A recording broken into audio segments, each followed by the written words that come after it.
ನಿಮ್ ಪ್ರಶ್ನೆಗೆ ಉತ್ತರ ಕೊಡೋಕೆ ಒಬ್ರು ಬಂದಿದ್ದಾರೆ ಈಗ ಬಿಜೆಪಿ ವಕ್ತಾರರು ಯದುಕುಮಾರ್ ಸರ್. ನಮಸ್ತೆ, ಕಾರ್ಯಕ್ರಮಕ್ಕೆ ಆತ್ಮೀಯ ಸ್ವಾಗತ. ಏನ್ ಸರ್ ಜೆಡಿಎಸ್ ವಕ್ತಾರರು ಲೇಟ್ ಅಂದ್ರೆ ನೀವು ಲೇಟ್ ಆಗಿ ಬಂದಿದ್ದೀರಿ ಕಾರ್ಯಕ್ರಮಕ್ಕೆ. ಎನಿವೆ ನೀವು ಆನ್ಸರ್ ಮಾಡಬೇಕಾದಂತ ಸೀಟ್ ಅಲ್ಲಿ ಇರೋರು, ನಿಮ್ಮ ಆನ್ಸರ್ ಬಹಳ ಇಂಪಾರ್ಟೆಂಟ್. ಇಷ್ಟೊತ್ತು ಕಾಂಗ್ರೆಸ್ ವಕ್ತಾರರು ಮಾತಾಡಿದ್ರು, ಅದಕ್ಕೆ ರಿಯಾಕ್ಷನ್ ಸರ್. ಮೇಡಮ್ ಅವ್ರು ಹೇಳ್ತಾ ಇದ್ರು ಕಾರ್ಡ್ ಕ್ಯಾನ್ಸಲ್ ಮಾಡ್ತಾ ಇದ್ರು ಅಂತ. ರಾಜ್ಯ ಸರ್ಕಾರ ಎಷ್ಟು ಲಕ್ಷ BPL ಕಾರ್ಡ್ ಕ್ಯಾನ್ಸಲ್ ಮಾಡಿದೆ ಅಂದ್ಬಿಟ್ಟು ಪಾಪ ಕೊಡಕ್ಕೂ ಮುಂಚೆ ಅವ್ರೊಂದು ಪ್ರಶ್ನೆ ಮಾಡಿದ್ರು, ನೀವ್ ಇರ್ಲಿಲ್ಲ ಆಗ. ದಿಢೀರ್ ಅಂತ ಘೋಷಣೆ ಮಾಡಕ್ಕೂ ಮುಂಚೆ ಚುನಾವಣೆ ಪೂರ್ವದಲ್ಲೇ ಪರಿಸ್ಥಿತಿ ಹಿಂಗಿತ್ತಲ್ಲ ದೇಶದಲ್ಲಿ, ಆಗಲೇ ಅನೌನ್ಸ್ ಮಾಡಬಹುದಿತ್ತಲ್ಲ. ಈಗ ಯಾಕೆ ಫಲಿತಾಂಶ ಬಂದ ಬಳಿಕ ಯಾಕೆ ಹಿನ್ನಡೆ ಆಗುತ್ತೆ ಅನ್ನೋ ಆತಂಕ ಇತ್ತ ನಿಮಗೆ? ದಿಢೀರ್ ಅಂತ ದೇಶವಾಸಿಗಳ ಮೇಲೆ ನೀವು ಹೇರಿಕೆ ಮಾಡ್ತಿದ್ದೀರಲ್ಲ, ಬೆಲೆ ಏರಿಕೆ ಅನ್ನುವಂತಹ ವಿಚಾರ ಈಗ ಯಾಕೆ ಅನ್ನೋದನ್ನ ಪ್ರಶ್ನೆ ಮಾಡಿದ್ರು.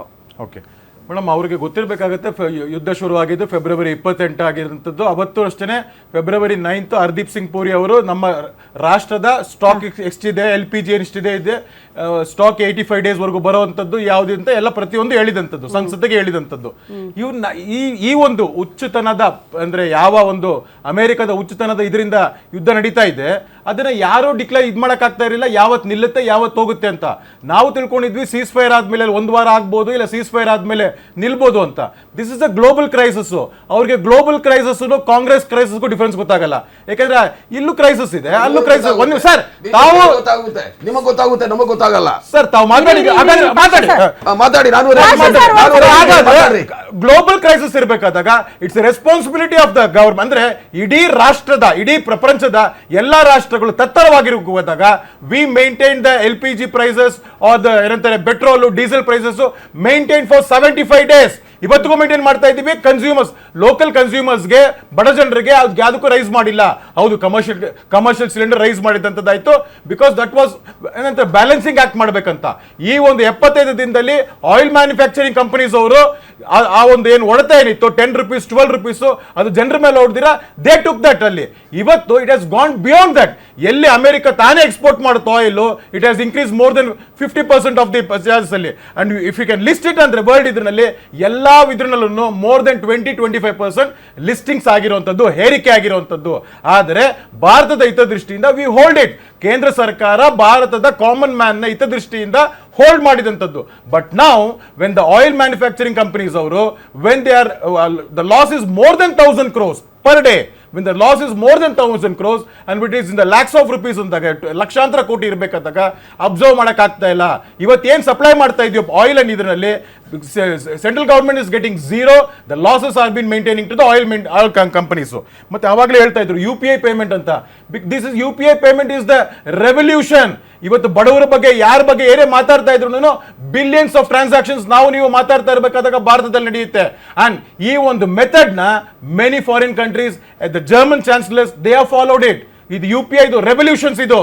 ಯಾಕೆಂದ್ರೆ ಇದೇ ಚಿದಂಬರಂ ಇದೇ ಸಂಸತ್ನಲ್ಲಿ ವಿಲ್ ದೇ ಬಿ ಏನಂತಾರೆ ಕಾರ್ಡ್ ಇರುತ್ತಾ, ಇಂಟರ್ನೆಟ್ ಇರುತ್ತಾ, ವೆಲ್ ದ ಪೊಟೇಟೋ ಫೇರ್ ಇದೆಂತ ಅಸಂಬಂಧ ಪ್ರಶ್ನೆ. ಚಿದಂಬರಂ ಅವರೆಲ್ಲ ಯೂನಿವರ್ಸಿಟೀಸ್ಗಳಲ್ಲ, ಅವರೆಲ್ಲ ಸ್ಟ್ಯಾಂಡರ್ಡ್ ಯೂನಿವರ್ಸಿಟೀಸ್ಗಳು ಈ ಪ್ರಶ್ನೆ ಕೇಳಿದ್ದಕ್ಕೆ ಇವತ್ತು ಭಾರತದ ಜನಸಂಖ್ಯೆ ಒಬ್ಬ ಕಡು ಬಡವ, ಸಾಮಾನ್ಯ ಬಡವ, ಕೊನೆಗೆ ಭಿಕ್ಷುಕ ಕೂಡ QR ಕೋಡ್ ಇಟ್ಕೊಂಡಿದ್ದಾನೆ.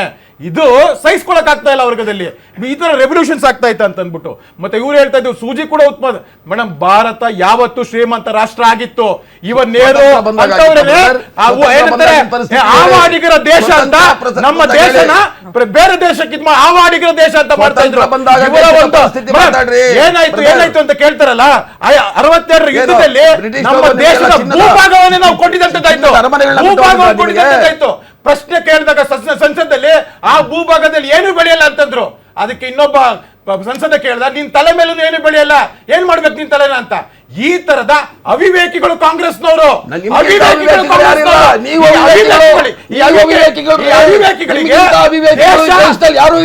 ದೇಶ ಆ ಗುಲಾಮರ ಕುಟುಂಬಕ್ಕೂ ವ್ಯತ್ಯಾಸ ಗೊತ್ತಿಲ್ಲ. ಆ ಗುಲಾಮರ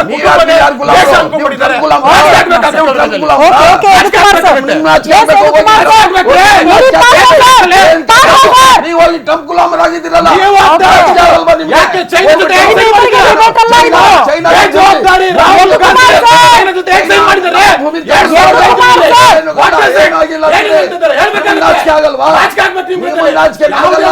ದೇಶದ ಕೊಳ್ಳೆ ಹೊಡೆಯೋದು ನೀವು. ನಮ್ಮ ಬಗ್ಗೆ ಮಾತಾಡ್ತೀರಿ. ಗುಲಾಮ್ಗಿರಿ ಅಲ್ಲ ನೀವು. ಗುಲಾಮರು ನೀವು. ಸಾಕು ಉಳಿದವರು ಡಿಬೇಟ್ ಅಲ್ಲಿ ಇದ್ದಾರೆ ಸರ್. ಪದ ಬಳಕೆ ಮೇಲೆ ಹಿಡಿತಾ ಇರ್ಲಿ, ಪಕ್ಷದ ವಕ್ತಾರರಾದ್ರೂ ಕೂಡ ಪದ ಬಳಕೆ ಮೇಲೆ ಹಿಡಿತಾ ಇರ್ಲಿ. ಎನಿವೆ ನಾವೆಲ್ಲ ಖುಷಿ ಪಡ್ಬೇಕೇನು ಗೊತ್ತಾ, ನಮ್ದು ಮುಂದುವರೆದ ರಾಷ್ಟ್ರ ಅಂತ. ಹಿಂದೆ ಹಿಂಗಿತ್ತು ಪರಿಸ್ಥಿತಿ ಅಂದ್ರೆ ಈಗಲೂ ಹಂಗಿರ್ಬೇಕು ಅಂತ ಅಲ್ಲ. ನಾವು ಶಸ್ತ್ರಾಸ್ತ್ರದ ವಿಚಾರಕ್ಕೆ ಸಂಬಂಧಪಟ್ಟಂತೆ ನಮ್ಮ ದೇಶ ಮತ್ತಷ್ಟು ಬಲಿಷ್ಠ ಆಗಿದೆ. ಇಡೀ ವಿಶ್ವ ಇವತ್ತು ಭಾರತದ ಕಡೆಗೆ ತಿರುಗಿ ನೋಡ್ತಾ ಇದ್ರೆ ಅಂದ್ರೆ ಭಾರತ ಅಷ್ಟು ಶಕ್ತಿಶಾಲಿ ಅನ್ನೋದನ್ನ ಪ್ರೂವ್ ಮಾಡಿದ್ದೀವಿ ಅನ್ನೋದು ಭಾರತೀಯರಾಗಿ ನಾವು ನೀವು ಹೆಮ್ಮೆ ಪಡಬೇಕಾದಂತಹ ವಿಚಾರ. ಅವಾಗ ಸೂಜಿ ಕೂಡ ಇರಲಿಲ್ಲ, ಅಷ್ಟು ಕಷ್ಟ ಆಯ್ತು, ಅದೆಲ್ಲ ಬೇಡ. ವಾಸ್ತವ ಪರಿಸ್ಥಿತಿ ಬಗ್ಗೆ ಈಗ ನಾವು ನೀವು ಹೆಮ್ಮೆ ಪಡುವಂಗೆ ಭಾರತ ಇದೆ ಅನ್ನೋದಷ್ಟೇ ನಮಗೆ ಖುಷಿದಾಯಕ. ಎನಿವೇ ನಾನು ನೇರವಾಗಿ ಮಧುಸೂದನ್ ಸರ್ ಹತ್ರ ಹೋಗ್ತೀನಿ. ಮಧುಸೂದನ್ ಸರ್, ಈಗ